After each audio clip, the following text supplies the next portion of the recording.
What's good, YouTube? Today I have a special guest on the channel.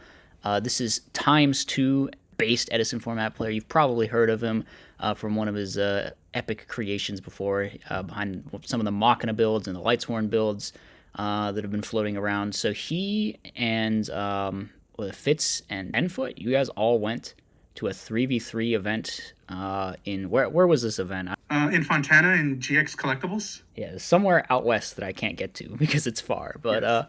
yeah, they had a 3v3 event there apparently, and the first prize was a Ghost Black Rose, which is absolutely epic. That card is gorgeous. So we could just talk about. Okay, I believe Fitz and Tenfoot played Diva Zombies and Hero Frogs. You can probably catch their deck lists on their channels, which I'll link in the description. But here we just have Times2 here today, so we're going to talk about I guess your deck list a little bit, which is a very interesting Christia Swarm build we have on the screen. So why don't we just get into it and start discussing the logic between a lot of these pretty interesting choices. What exactly is going on in this deck list? Okay, so yeah, the deck, has done good for me, so I thought, okay, I might as well play it again. So I guess like the first thing that stands out is like the Mumix list likes playing like 3 Christia, 3 Solar Purity, and then like 3 Celestia. Yeah, it's very different I like, from that. yeah, or like 3 Hamster. I like playing way less fairies because if you have to go wide with like, aka like a Lumina push, it's really easy to go over the fairy count. Or if a Lightsworn sticks to the board, or even Glorious Illusion, right? If you Glorious Illusion Lila, that's milling 5. It's like way, way easy to overmill on the fairy count. So the lower fairy count for me, I think is better like that. And my Heralds are never dead, even with 13, so I don't really see a reason to go for a higher fairy count. That's Um, interesting. I was gonna say I would think that Herald would be a problem if he went this low, but I guess if it's not an it's issue, it, then it's it fine. has not been an issue. Yeah. What about Um, two Shire? Why are you on two Shire?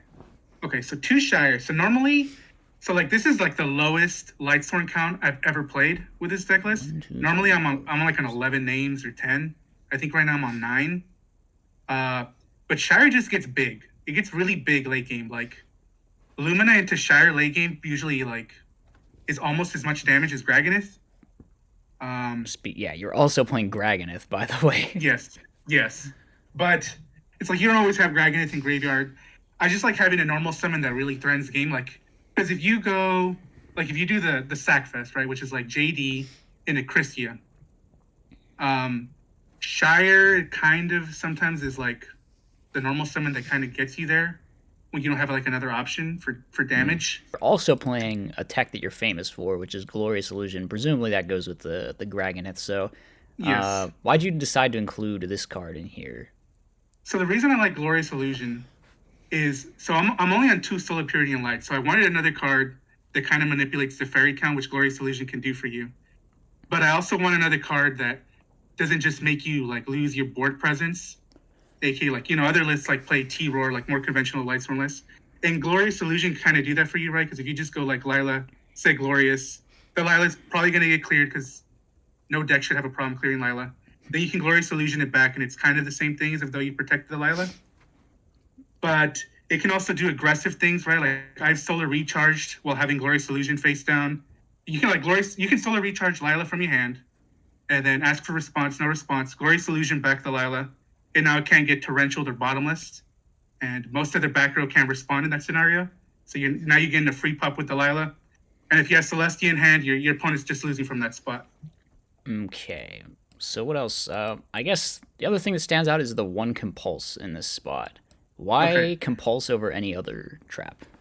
yeah. So normally I like playing like Compulse and Lightsworn specifically because some stuff that Compulse clears for you that's a problem for the deck is like Catastor can be an issue, right? Everything's light here. Stardust is a big problem because you're clearing through destruction most of the time. And even if you have Honest to clear the Stardust, most people have back row to protect it, so it's not always a reliable out. Compulse is something I like specifically because you can just hold it in the hand. Once they make one of those threats, you can set the Compulse and now you're good to go.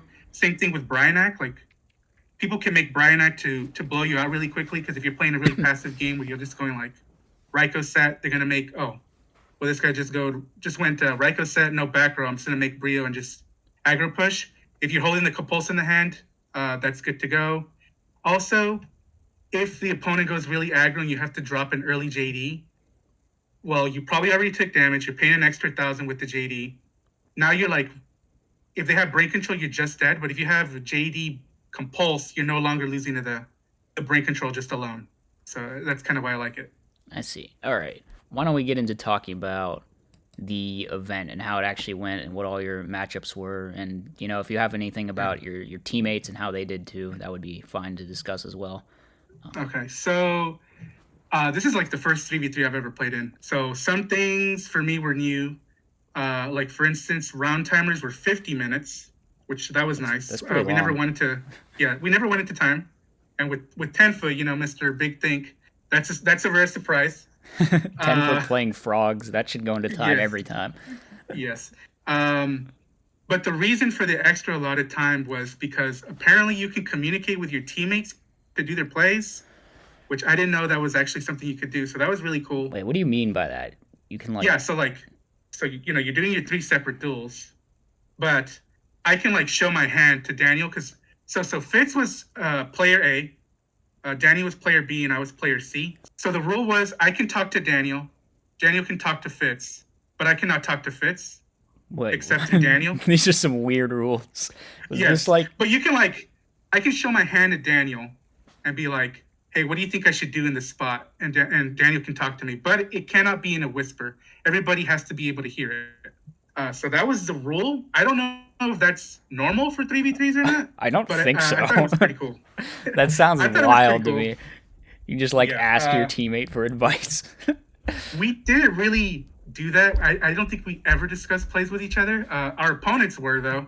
But yeah, it was interesting. That. Yeah, and some plays, because they were talking it over, would take way longer than you'd probably allow your opponent to. But so the 50-minute rounds were definitely needed.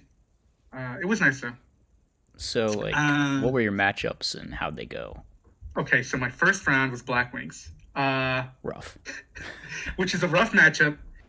And I'm going to blame this on the fact that my deck was in order before this round, and my shuffling is terrible. I see. So I bricked out of my mind. Both rounds. I opened JD, Beckoning, Honest, Solar Recharge with no Lightsworn, Glorious Illusion, and then maybe Trooper. I don't even know. Hypothetically, pretty much, is your teammate allowed to shuffle your deck for you? No. Ah, dang. No. Could have solved that problem right there. So I got 2-0'd in 5 minutes against the Blackwing player because I drew unplayable both games. So I was like, okay, all right, maybe I made the wrong choice with this deck. How'd it go round 2 though? You pull it back. Yeah, round 2 played against Vayu. Won that, and then round 3 played against Vayu again. Won that, 2-0'd him, and then round 4 I played against Frogs. And I lost against that. Oh no, you lost. Yes. That's supposed to be triple miracle. They had triple miracle. Oh, okay. One of the games. I was like, oh my god, triple miracle. Okay, fine. And then round 5. Oh, that's it was only 4 rounds of Swiss, so that was it. That's a really small number short. Of Swiss rounds. Was it how many people were there? There were 13 teams, so 40 players. Okay. I guess that might be 4 rounds. I don't know how Swiss works, but yeah, with the teams, I guess it makes sense. So we went 4-0 as a team. We didn't lose a round. Nice. And then it braked into top 4. And for top 4, I played against. And what did I play against round 4 or top 4? I don't remember. You guys were talking about it in the Discord yesterday once you got the top cut, though. But I wasn't paying close enough attention because I was busy. Oh, no. So round 4, I played against Instant Zombies, and I won that. I 2-0'd that player as well. And then top 4, I played against Frogs, and that's where I lost. Dang. Lost to Frogs both times with the anti-frog deck? No. Round 4 was not Frogs. It was Instant Zombies. So the only Frog player I lost to was in top 4. That was it. Oh. And then in finals, I played against the zombie player again, and then I won there again. Okay, so You played against the Frog player in Top Cut, not in Yeah, Swiss. Okay, yeah, I and understand. lost there. Yeah. And then I know Daniel and Fitz played a lot more Blackwing than I did. I don't think they played Vayu. I know Fitz played against like Hero Beat at one point, and then a Zombie Mirror, but the person was on Zombie Hero. I only saw one thing from Fitz, which is that in Game 3 of Finals, he opened a hand of Diva Diva Caius Caius Caius or something in Yep, his Instant he, Fusion he zombie deck sure did. and He just kind of bricked out of lost. his mind. So I felt bad for him after that, but apparently you both, you and Daniel won that match, Yeah, we so clutched it. Yeah, we managed clutched to it. pull it out in the end. So what exactly got done with the Ghost Rare Black Rose? Did you like cash it in and split the money, or did it just like did Fitz just No, take it? we each kept our own. Oh, wait, Yeah, we just were there 3 Ghost Rare Black Rose then? yeah we each got a Okay, Ghost Rare Black Rose. well that's pretty cool then. They had 3 of them. Yes. Yep, 3 of them. Well, that definitely Uh, solves that problem. All right, any last sort of highlights or things you want to discuss about the event before we close out the video? Shout out to the event organizer. Was a really cool guy. Ran really smoothly. I guess shout out to the Edison Club because we bounced ideas back and forth on Christia Sorn and Lightsworn. And then Fitz in Mr. Tenfoot for being great teammates and carrying some of the rounds. And yeah, that's about it. All right, well, thanks for coming on the channel times 2. You were a very based Edison gamer. I always enjoy your decks and stuff. So yeah, hope you. everyone enjoyed. Post comments in the comments section. I'll see you next time. As always, be sure to like, comment, and subscribe. Furthermore, if you enjoy my content, you should think about becoming a channel member. You get access to tons of bonus content, and it's a great way to help support the channel.